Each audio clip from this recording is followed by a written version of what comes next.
জাতীয় নাগরিক পার্টির তরুণ নেতা হাসনাত আব্দুল্লাহর ঘরে এসেছে নতুন অতিথি। রাজনীতির ব্যস্ত সময়ের মধ্যেই এক সুখবর, বাবা হয়েছেন হাসনাত। বৃহস্পতিবার সকালে রাজধানীর একটি বেসরকারি হাসপাতালে তার স্ত্রী এক পুত্র সন্তানের জন্ম দেন। গণতান্ত্রিক ছাত্র সংসদ ঢাকা বিশ্ববিদ্যালয় শাখার সিনিয়র যুগ্ম সদস্য সচিব আলামিন সরকার জানান, মা ও নবজাতক উভয়ই সম্পূর্ণ সুস্থ আছেন। হাসনাত ও তার স্ত্রী দুজনেই ঢাকা বিশ্ববিদ্যালয়ের শিক্ষার্থী।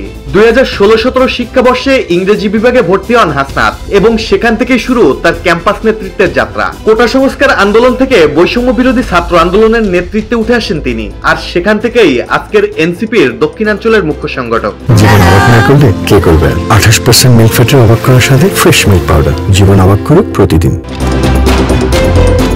রাজনীতির তপ্ত ময়দানেও হাসনাতের জীবনে এখন আনন্দের এক শীতল সকাল। রাজনীতির পাশাপাশি এবার শুরু তার নতুন দায়িত্ব একজন বাবা হিসাবে।